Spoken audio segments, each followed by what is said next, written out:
Well, the consequences of a drugs turf war is nowhere more apparent than in Mexico.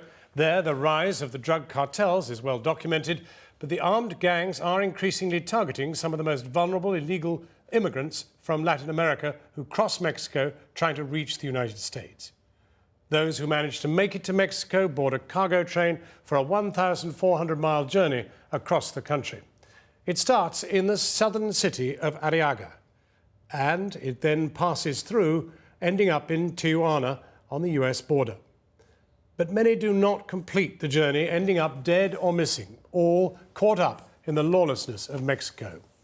We've been following one woman, Iris Rivera from Honduras, who's been on a desperate search for her son since he boarded the train 2 years ago. A warning, there are some disturbing images in this special report from our Foreign Affairs correspondent, Jonathan Miller.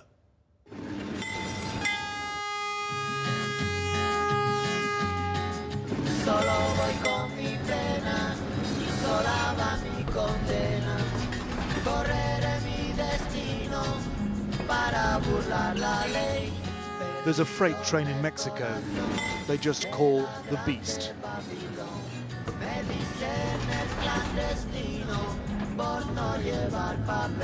Every year, tens of thousands of migrants catch a ride as the Beast trundles north towards the USA and towards the American dream.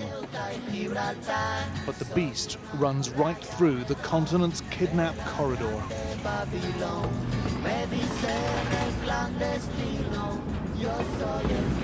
Mexico is a country at war with itself. Drugs wars have killed 40,000 Mexicans in 5 years. Tens of thousands more have just vanished, most of them illegal migrants, the clandestinos. Like Iris Rivera's son, Rafael. For 2 years now, she's been on a one-woman manhunt. I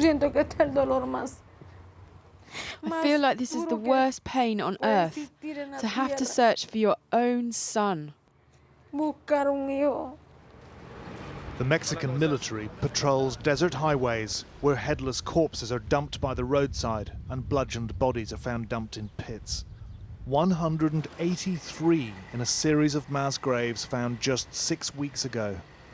20,000 kidnaps a year.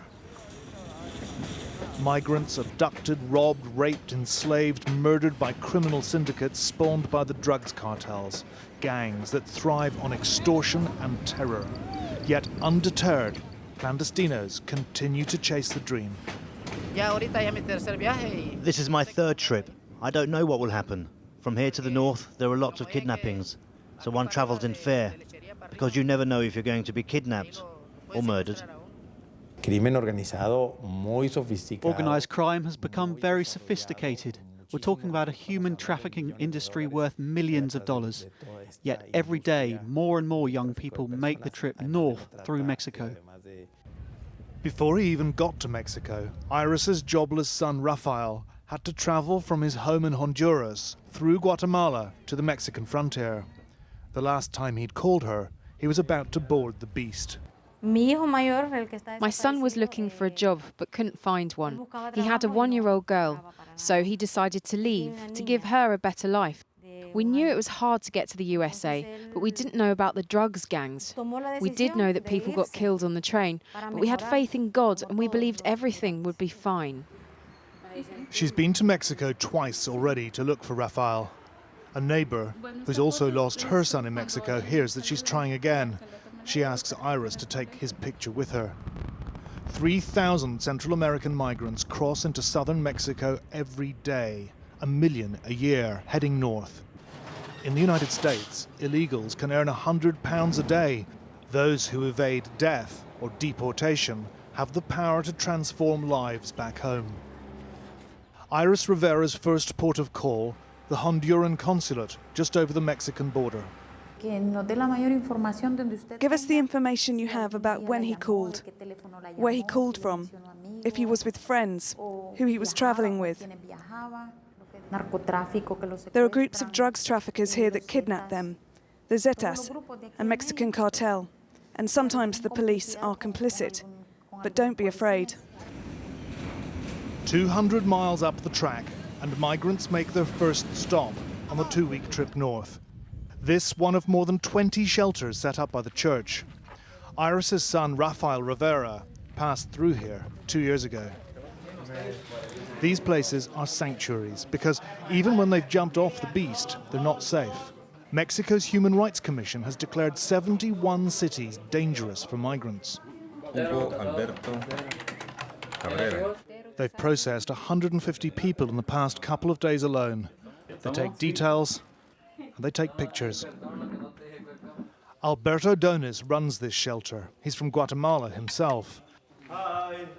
After several attempts to get into the US on the beast, he was robbed and gave up and got a Mexican work permit. Many here have been kidnapped and beaten by the gangs. They say the police are involved. The police catch them and hand them over to the Zetas. They're hit with big sticks. Their backs are purple. Some come in with cigarette burns. They torture them to get their family phone numbers so they can call home and demand ransoms.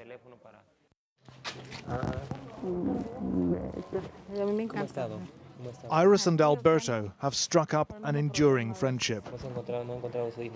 So you still haven't found him, he asks. Alberto has heard so many heartrending stories of men and women tortured and killed by the Zetas. He can't really be hopeful, especially after 2 years.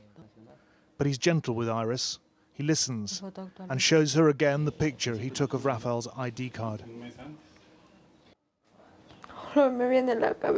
It's all still going round in my head, she says. We had enough food at home. He didn't need to go.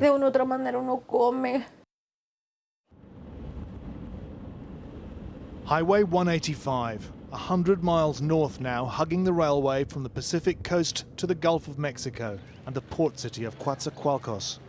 The criminal syndicates are big here. Coatzacoalcos is kidnap central.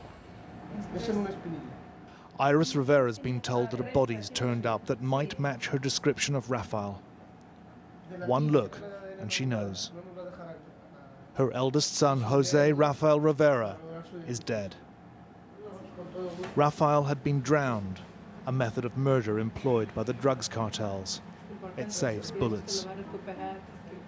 Iris's long search for her son is now over. In a country on the verge of becoming a narco-state, the criminal syndicates cast a long shadow, a darkness that's enveloping Mexico, and now even those that pass through it. And that report was filmed and produced in Mexico by Guillermo Galdos.